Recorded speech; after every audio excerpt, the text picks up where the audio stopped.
Today our topic is federalism. In the previous lesson, power sharing, we discussed about the vertical division of the power between the different levels of the government. This is the major division of power that is called federalism. To understand what is federalism, federalism is a system of governance in which power is divided between the central government and the state government, or you can say between the constituent units of a country. To understand it, we will discuss the example of Belgium that we studied in the previous chapter. Belgium has a very diverse population. Differences are based on the language they speak. They changed their constitution from 1970 to 1993. They made a big change that earlier state governments were there, but these state governments were under the control of the central government. But from 1993, these state governments got independence. Now state governments were not subordinate to the central government.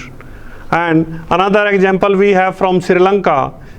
In Sri Lanka, state governments are there, but these state governments are not independent.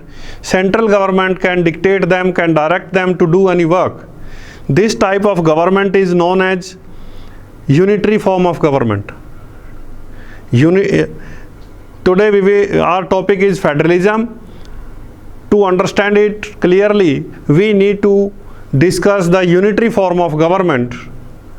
In unitary form, the power state governments are there, but all these state governments are subordinate to the central government. What are the key features of the federalism?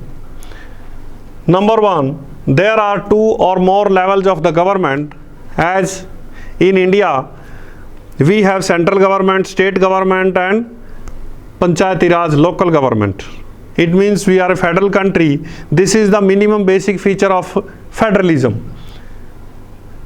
Different tiers of the government govern the same citizen. Each tier has its own jurisdiction. A citizen of a state of Haryana is a citizen of India. He is being governed by the central government of India as well as by the state government of Haryana.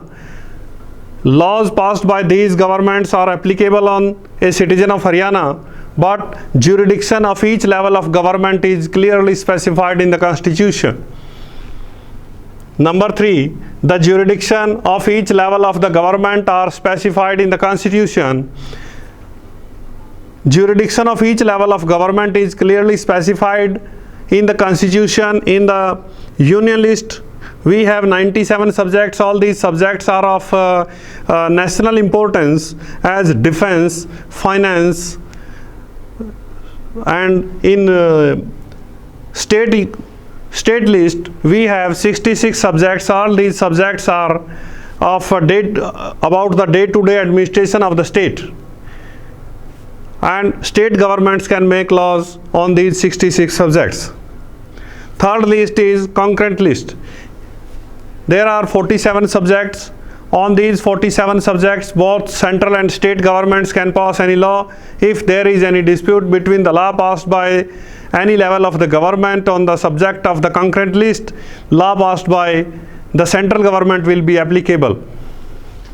Fourth feature of the federalism is the fundamental provisions of the constitution cannot be changed unilaterally by one level of the government.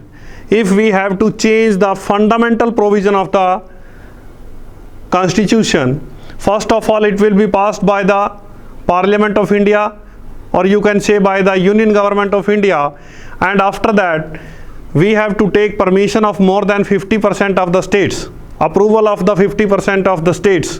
Then we can make changes in the fundamental provisions of the constitution. After that, courts have power to interpret the constitution.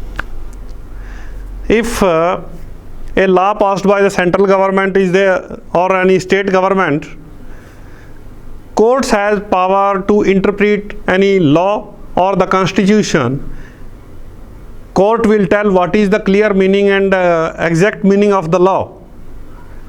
And after that, sixth, sources of revenue of each level of the government are clearly specified. If we want to run a country or a state, we need resources. And sources of revenue are clearly specified by the Constitution, where state government and central government can impose taxes and to get this revenue. Seventh feature of the federal system has dual objectives of safeguard and promote the unity of the country.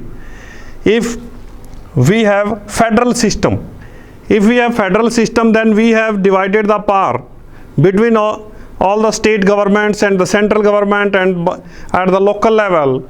Then if all the stakeholders, all the major sections of the society are getting share in the power, then there will be no dispute and country will remain unite, as well as it will promote the unity of the country. After the 7 key features of the federalism, we will discuss the types of the federations. We have 2 types of federations: coming together federations and holding together federations. What are the coming together federations? When some independent countries pool their sovereignty to be powerful, and this type of federations are called coming together federations. For example, we have USA, Switzerland and Australia. All the countries of the USA, or you can say America, all the countries of the America pooled their sovereignty to be powerful and formed USA, and same is there in Switzerland and in Australia. Another example we have holding together federation. When a large country divide itself into some constituent units for the smooth functioning of the administration, this type of federation are called holding together federations. For example, India, Spain and Belgium are the example of the coming together, holding together federations. Let us discuss about India. India is a large country. It has divided it into state governments and the union territories for the smooth functioning, and number of the states are being increased by as per requirement by the central government. This type of system is known as holding together or holding together federation. So now we have discussed the federalism, key features of the federalism, and coming together federation and holding together federation.